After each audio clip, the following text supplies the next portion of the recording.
Welcome to my live. And what am I going to address today? You see, if we look at things and the way things are today, they are difficult. They are dire. The world is in a position where you don't know whether we are living in the last days or not. You kind of wonder. But the kind of person I want to talk to today is the person who is stuck in between where they have been, the results they've been experiencing, the work they've been having with God, the results they are used to, and the wondering, they still wonder, can I get better results? Can I get bigger results? Is there more to life than this? You see how life is designed. The way I see it is like life is designed in such a way it denies you the very thing you wake up every day to look for. That you wake up every day to look for a good life, to look for better results, but every day the opposition, the opposing forces towards to your dream, to your endeavors, to your intentions is such a powerful force. So every day you wake up looking for certain results, but you don't find them. So I want to talk to you today about how to find them, about how to find the results that you're looking for, about how to get better results in your business, in your goals, in your personal life. But mostly, I want to talk to a believer. I really want to talk to a believer because today I wanted um, to really address people on this one thing that divine realities or divine outcomes. What do you do to get divine outcomes? You see, most of what we desire, the future we desire, it can only take God to give us the future, that kind of future. It can only take divine power to give us the kind of dreams that you got. In order for it to come to pass, it can't. I don't have the resources. I don't have the power. I don't have the mental faculties to give me to strategize enough, or even the network to be able to use that type of network to get me the results that I want. You are the kind of person that I want to talk to, where you say that I don't have the kind of mental power, I don't have the resources, I don't have the connections, I don't have what it takes to achieve my dream. My dream is big, but I don't have the power to do it. So now you are that kind of person. So let's deal with Israelites when they were in Egypt. Let's talk about them because it's a typology. Being freed from 400 years of slavery, it would take divine intervention. Now, I think you can relate. Experiencing the same results, and you wake up every day and you work hard, and it seems like you are like the Israelites. You are in slavery, to some type of slavery, same salary, slavery, same outcomes, slavery, same skill set, slavery. You know, so if you want divine stuff, one of the things that you got to understand is that if you want divine stuff, you must use a divine process. Look at the Israelites when Moses comes as their hope from slavery of 400 years. What happens to them? This is what that happens to them. They start believing in Moses. As they believe in Moses, what do? They are about to get from slavery because it takes a divine ingredients to get divine outcomes or divine results. So they start to believe. Once they start to believe in Moses and in God of Moses, what happens to them? They start to accept the process.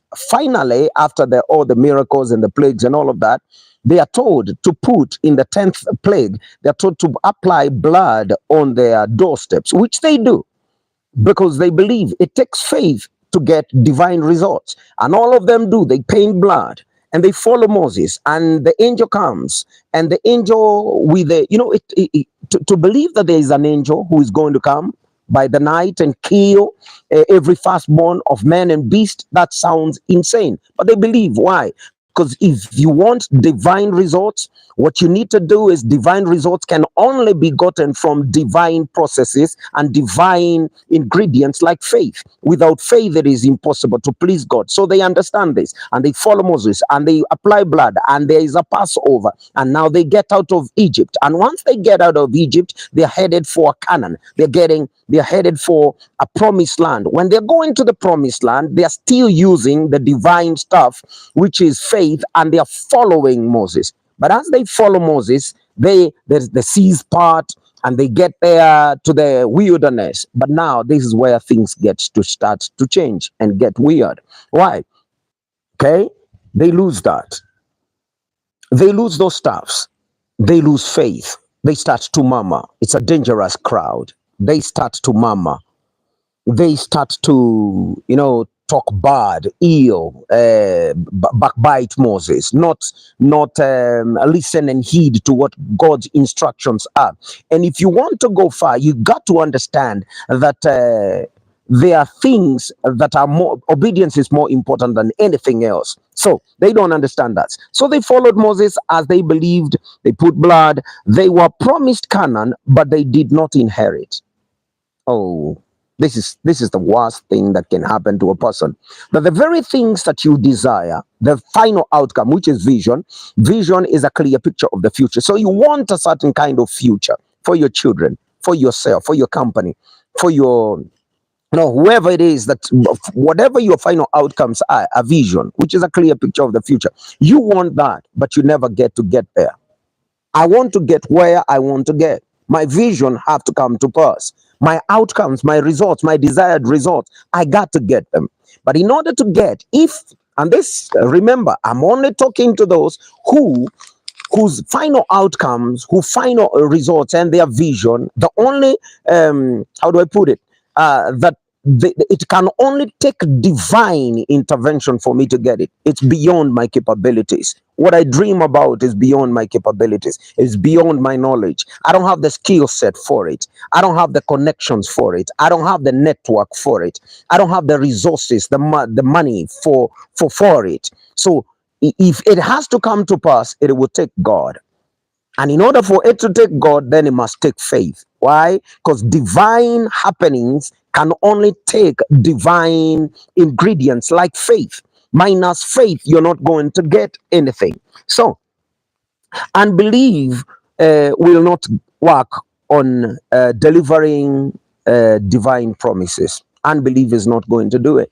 So you gotta have to keep faith. You want to get in faith is the only ingredient. You want faith as the only ingredient. Let me talk to you and tell you this: that when you started, you had a lot of faith. When you started, you knew that it was going, but you started getting to a place where you started believing in your own knowledge, and you don't have enough. You don't have enough information. You don't have enough skills, and there is a limit to information. There is a limit to knowledge. There is a limit to money. In fact, they say money is a limited resource. So what you need is divine intervention. You need God to orchestrate things, divine happenings, divine connections, so that you can be able to get what it is that you're trying to get. Now, yesterday I was speaking somewhere in a church, and I was telling the church people about the giant land. I was talking about the giant land, and why I was calling it the giant land, which is Canaan, the Canaan of your promise. I was calling it the giant land for this specific reason, that there are giants there where you're trying to go, but also I was calling it giant land because of the promises. It has giant promise, meaning the opportunity there is a great opportunity. And I was asking them, who is trying to get level? Who is there? Is there a person trying to get the next level, to the next dimension? And I told them a warning. I was giving them a warning, something to remember and something to understand, that if you are desiring next level, they say higher levels, higher devils. You face higher devils. You're gonna face higher problems and higher opposition if you enter into a higher level of your performance.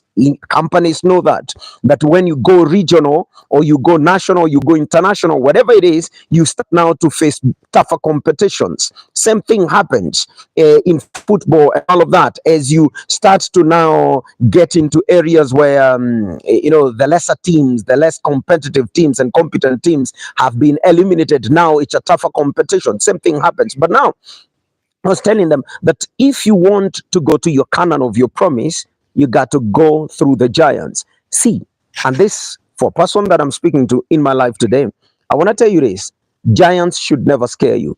I know they scared the Israelites. They went back to the wilderness and they stayed there for 40 years. Problem is, giants are there. One, they intimidate. That's their strategy. They will intimidate you by their size. So you wouldn't. Their size should not scare you, because that they are giants. They are supposed to be big, but giants are signs. Giants are signs. It's a strong indicator that the opportunity is good. When you see giants standing in between you and your Canaan and your promise, do not go away. Do not turn back. Just know that this is enough proof that the land is good. Why? Because the land that giants can occupy, a land that can feed giants, is a good land. For me, it's a good land. A land that can be able to, I was telling them things like even that the suit that can clothe a giant.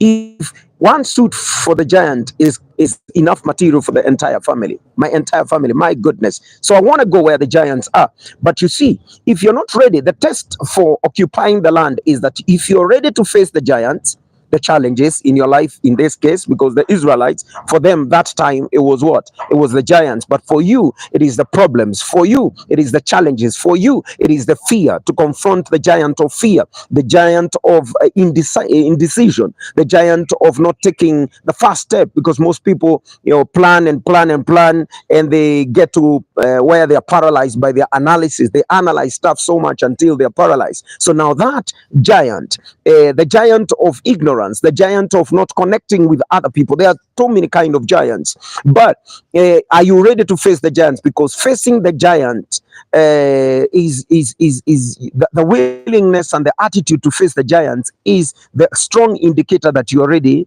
to inherit the land. But something else, giants are also gatekeepers. They are gatekeepers for your greatness.